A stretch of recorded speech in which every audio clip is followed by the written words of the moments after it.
we've been told, SH-130 running from Georgetown to Seguin was meant to take Austin's traffic problems off of Interstate 35. But was money the real motive behind building the nation's fastest highway? Tonight, KXAN reveals a $100 million deal made years before SH-130 ever opened to ensure lawmakers set its speed limit at 85 miles an hour. Now, crashes are on the rise, many deadly, many speed-related. Here's investigator Jody Barr. 4 people are dead and 5 children are in the hospital right now after a rollover crash this morning. It happened on a stretch of State Highway 130 where the speed limit is the fastest in the country. When Albert Sanchez saw this report in August 2015. We didn't, snap that was her vehicle, their vehicle, that had rolled. The auto mechanic just warned his sister-in-law to check her tires. She did. A week or so later, he saw this video. The tire was missing the tread, so right away I knew exactly what had happened. What could we have done differently to prevent that accident from happening? He believes speed was a factor. The wreck happened along the 85-mile-an-hour stretch of SH-130, a section patrolled by Mustang Ridge police. 84, 82, 87. Over here is 85 miles per hour. 5 over, going 90 miles per hour, that's a lot.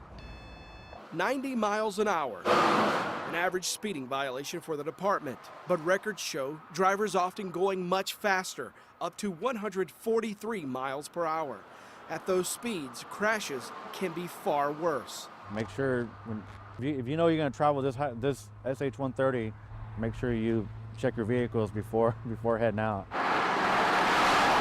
Since 2013, the first full year the entire highway was open, crashes have climbed from 225 to 273 last year. 37 people have died, their wrecks blamed on mechanical failures, impaired driving, and speeding. SH-130 became the nation's fastest road after state lawmakers passed a bill in 2011.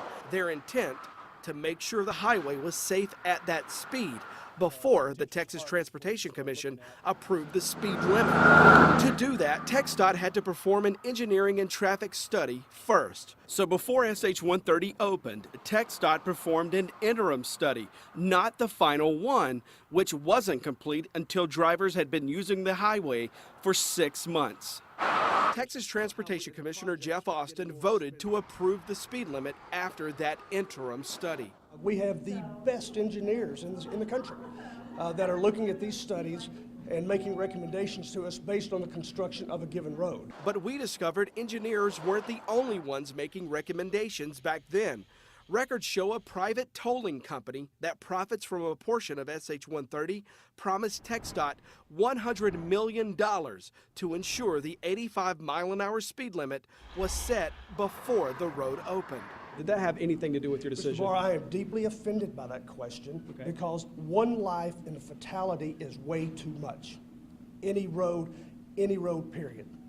And I resent to this state, to this agency, that question insinuating that we would take money to put a higher speed limit. Did that $100 million promised payment from this private company impact you in any way of whether this speed limit went into this bill or not? Absolutely not. I didn't even know about it. In fact, at the time, it wasn't until recently when y'all actually made your request that we asked TxDOT why it was such a big push to put the 85 mile an hour, and that's when we discovered that was a part of the contract. Senator Lois Kolkhorst, a former House member who authored the bill behind SH-130, claims she knew nothing about that specific initiative. But video from this 2011 committee hearing on her bill proves lawmakers were well aware. It says as part of your contract, in the event TxDOT authorizes within 180 days basically a speed limit of 85 miles an hour, then the developer shall pay TxDOT an additional $100 million. Money aside, Kolkhorst says she never knew a final safety study wasn't finished until after the highway opened. Did it sound like TxDOT didn't follow what you intended with this engineering study? Again, at the time with where we were with that agency, nothing would surprise me. This isn't a topic the lawmakers who have this highway in their districts want to talk about either. Senators Kirk Watson and Judith Zaffirini both initially agreed to an interview. We gave them the details of this investigation, then both later backed out. The rest you see here either weren't available or never got back to us. And Jody, you mentioned a portion of the highway is owned and operated by a private company, and you've uncovered some serious problems there. We have, and that company recently filed for bankruptcy, which exposed a $175 million problem with the condition of SH 130. Tomorrow on KXAN News at 10, we'll show you how the highway is falling apart in some places. All right, Jody, thank you.